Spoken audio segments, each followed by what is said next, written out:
Back with episode 18 of Job Market Watch, and I'm talking specifically about the technology and creative job openings. I'm not talking about the economy as a whole. Obviously, anybody who's read the news can see what's going on with the hospitality and the retail spaces and how significantly impacted they're being. So anything that you can do to support those types of businesses or local businesses, obviously encouragement to do that.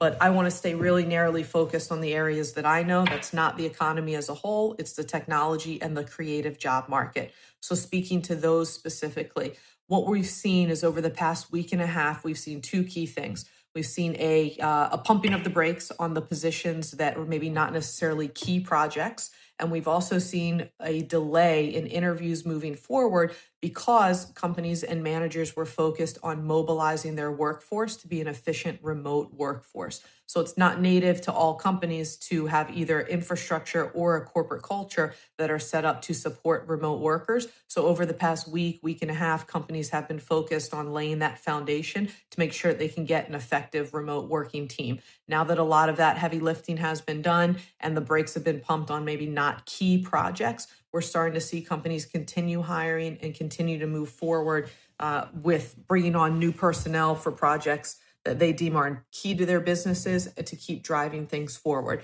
So in that sense, it's a positive sign. Obviously, things can change at any time, but that is the current state.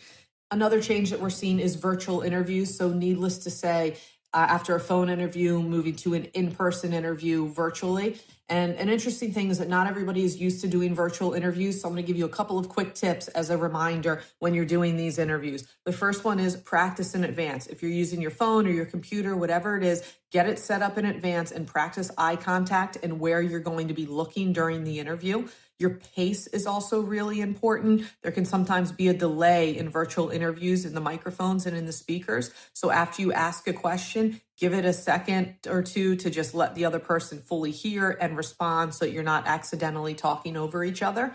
Also, be sure to set up whatever you're using. If you're using Zoom, set up and practice on Zoom. If you're using some other sort of hard software, set up and use that in advance and make sure that that one that you're going to be using for the interview is the kind that you've practiced on. Make sure that it works on your computer or works on your phone or whatever vehicle you're using to take the interview.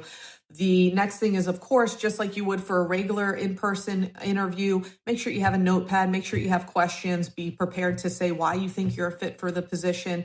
And the last thing, dress for success. And that means top to bottom, dress for success is how you would for a normal interview. So I hope that those tips help and good luck to everybody out there.